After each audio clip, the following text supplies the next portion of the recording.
Oke, kita lanjutkan kembali perbincangan. Bang Firman, kalau mendengarkan pernyataan dari Mas Bobi, tapi kita tahan dulu ya. Kita akan melihat ini suasana saat halal lebih halal diselenggarakan, di mana baik, ini foto Presiden Joko Widodo yang tidak terlihat hadir dalam rapat koordinasi persiapan Rakernas.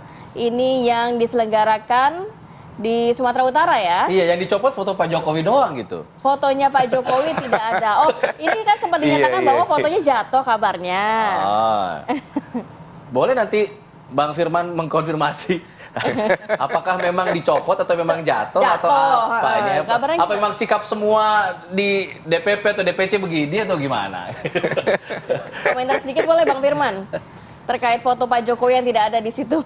Saya belum tahu persis ya, karena kami juga belum berkomunikasi dengan DPD, PDI Perjuangan Sumatera Utara, terutama Pak Rapidin Simbolon ya. Tetapi kalau mengutip apa yang disampaikan oleh Mas Sekjen, Mas Hasto Kristianto, sebetulnya ada sejumlah juga kantor sekretariat PDI Perjuangan di berbagai level yang memang untuk sementara ini masih menempatkan soal bahwa ada misalnya kader partai yang memang tidak seayun. Tapi kan masih jabatannya masih Presiden Republik Indonesia dan juga kader PDIP gitu kan. Itu tentu hal yang kedua, saya yang menyampaikan bahwa kami kan belum berkomunikasi. Tapi kalau mengutip pernyataan Pak Sekjen, maka ada beberapa yang ini. Apa itu, bagaimana itu, tentu kita harus berkomunikasi langsung dengan harus cross check lagi ya. Iya, dan memang itu suasana kebatinan politik yang mendalam di internal PD Perjuangan, bahkan juga di konstituen yang awalnya mendukung Pak Jokowi sejak 2005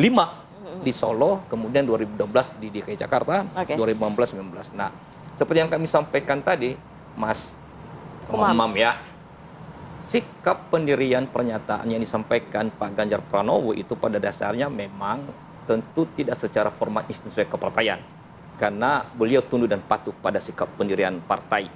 Tetapi tentu sebagai calon presiden secara boleh dong ya menyampaikan bahwa nanti misalnya ada sikap pendirian partai, apakah itu koalisi atau oposisi, tentu menyampaikan sejak awal bahwa saya di garis penguatan demokrasi di luar pemerintah, kan boleh.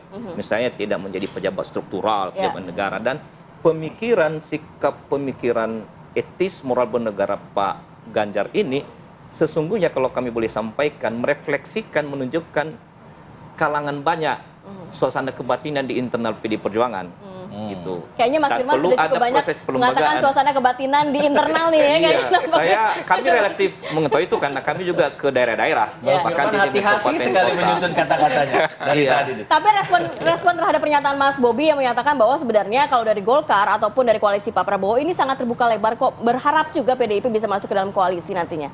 Saya dan kami bisa memahami itu dalam konteks sistem politik ketatanegaraan kita yang berbasis pada sistem presidensial. Jadi betapapun kita tidak menganut sistem parlementer, tapi dalam sistem presidensial ala Indonesia memang sangat membutuhkan sepenuhnya dukungan partai politik. Karena PD Perjuangan memang kan sudah pernah memimpin partai koalisi, pernah juga di oposisi sebagai penyeimbang, dan kebetulan kami pernah dalam suasana politik itu, PD Perjuangan dan saya juga dalam suasana politik oposisi dan suasana politik koalisi. Dan tentu dalam sistem presidensial, termasuk juga waktu Ibu Mega menjadi presiden, memang kita membutuhkan dukungan politik sepenuhnya. Karena tidak ada yang tidak melalui Senayan. Misalnya soal persetujuan pertimbangan dalam dimensi anggaran, kemudian dalam dimensi misalnya undang-undang, legislasi, kemudian juga dalam soal pengawasan. Termasuk misalnya hal di bawah itu yang misalnya minta pertimbangan soal misalnya apa yang menjadi rujukan KPU, misalnya soal peraturan KPU. Itu harus minta persetujuan dan pertimbangan. Dalam konteks itu, maka siapapun presiden pasti butuh. Iya, tapi kita harus lihat Indonesia kan dalam konteks yang lain. Ada penguatan kerakyatan, pembangunan demokrasi. Jadi keseimbangan itu perlu. Tapi keseimbangan dengan komunikasi politik antar dua kubu yang berbeda ini sudah sampai mana sih sejauh ini komunikasi yang terjalin antara dari kubunya Pak Prabowo Subianto dengan PDIP sendiri sudah sampai mana? Tawaran itu sudah ada clear jelas atau memang masih belum, masih abu-abu? Jadi ya masih tentu belum yang bisa memberikan menjawab itu adalah figur yang pernah berkomunikasi. Kan saya sendiri tidak pernah berkomunikasi. Jadi siapa Pak yang udah berkomunikasi? Iya, saya menjawab bukan dalam posisi itu, kan saya tidak tahu secara resmi, dan sampai sekarang memang misalnya soal kualitas komunikasi politik juga perlu ada. Ya. Karena kita terpanggil semua elemen bangsa untuk membangun politik bernegara. Hanya kan pendekatannya berbeda. Nah, misalnya dalam konteks komunikasi politik, maka itu tidak ada masalah. Jadi oposisi itu, lalu di luar pemerintah itu sebagai penyeimbang, bukan berarti tidak perlu ada komunikasi.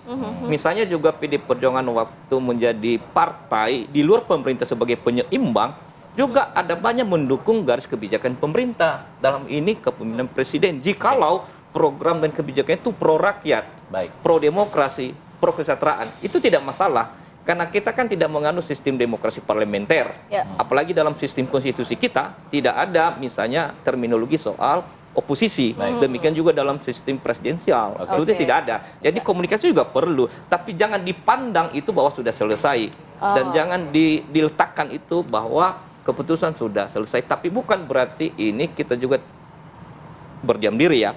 Komunikasi itu perlu bangun, dan itu juga sudah dilakukan beberapa fungsionaris elit partai politik. Tapi yang kita tunggu adalah finalisasi dan pada akhirnya keputusan terakhir dari PD Perjuangan.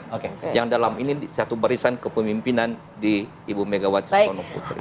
Masih menunggu juga keputusan langkah politik dari PDI Perjuangan, Mas Umam. Tapi kalau melihat implikasinya apa sih dengan langkah dari Ganjar Pranowo ini, dan kalau kita lihat ini kan masih menantikan Rakernas dan lain sebagainya, keputusan Ketua Umum. Kalau keputusan ternyata berbeda dengan Mas Ganjar, apakah ada pengaruhnya nantinya? Iya, kalau keputusannya berbeda tadi, Mas Alfat, kecelik itu jadi orang bisa kaget. Karena bagaimanapun juga ngasih san kanan, beloknya belok kiri. Nah, itu kan semua orang bisa kena prank. Nah, tapi kan nggak mungkin statement ini keluar kalau tidak ada approval dari Ketua Umum. Karena kalau misal kita melihat nature of power dari lingkungan yang ada di PDIP selama ini, besar kemungkinan setiap statement, sikap, dan juga apapun yang dilakukan oleh para kader, terutama di level elit, itu betul-betul di bawah koridor yang sudah ditetapkan dalam internal partai. Jadi meskipun per hari ini PDIP belum menyatakan secara terbuka, menyatakan sikap sebagai oposisi, tapi most likely, besar kemungkinan ini adalah sebuah kode keras betul dari PDIP, bahwa yang sudah disampaikan oleh Mas Ganjar bahwa sikap ke depan adalah oposisi. Dan hal itu dikonfirmasi tadi dari Sumatera Utara. Kita juga kaget, loh sudah nggak ada fotonya Pak Jokowi. Satu doang lagi fotonya. Ini bisa dianggap subversi, itu kan presiden itu, bukan kader partai, itu presiden.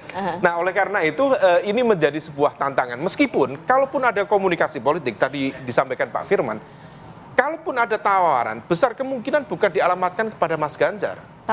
Tapi kepada PDIP. Karena bagaimanapun juga saham politik itu ada di pimpinan PDIP. Sehingga dealnya, komunikasinya itu bukan dengan capres.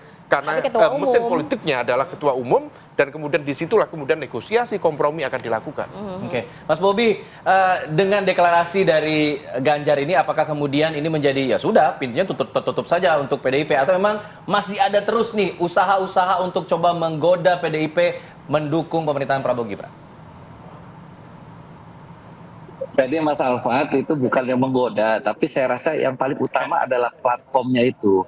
Dari PDIP itu kan juga kita sejalan bahwa ini adalah program berkelanjutan dari pemerintahan sebelumnya. Dan ini yang menjadi dasar kenapa kan kita juga lihat hasil kontestasi pemilu kemarin, kan elektoral dari PDIP tidak terlalu terpengaruh dengan dari popularitas Pak Ganjar. Jadi ini saya rasa akan sangat besar kemungkinannya untuk PDIP bisa bergabung dengan koalisi Indonesia Maju. Dan ini secara formal memang itu nanti mungkin akan direpresentasikan setelah presiden terpilih ini dilantik. Tetapi dalam waktu dekat, selain dari Rakernas PDIP, saya rasa nanti gestur-gestur dari PDIP kami harapkan juga akan mendukung pemerintahan Pak Prabowo Gibran, yaitu yang direfleksikan dalam Undang-Undang APBN 2025. Nah, ini kan sebentar lagi. Nah, ini adalah dukungan yang real, gesturnya itu akan kiranya akan bisa memperlihatkan bagaimana nanti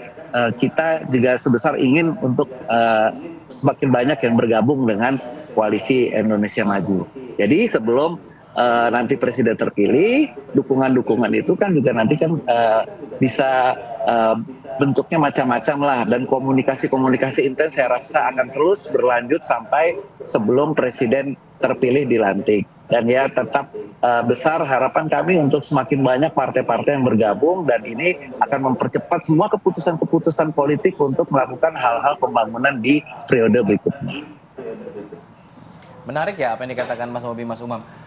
Pintunya sebenarnya masih terbuka lebar. Apa sih yang kemudian jadi pertimbangan PDIP kira-kira untuk sampai saat ini belum memutuskan? Apa yang bikin masih gamang, masih ragu? Apa sih yang ada di pikiran, nuansa kebatinan dari PDIP ini apa sih tadi yang kata Bang Firman? Dijawab saja dah ya. Kami kembali saat lagi tetap di sini. Apa kabar Indonesia Pagi?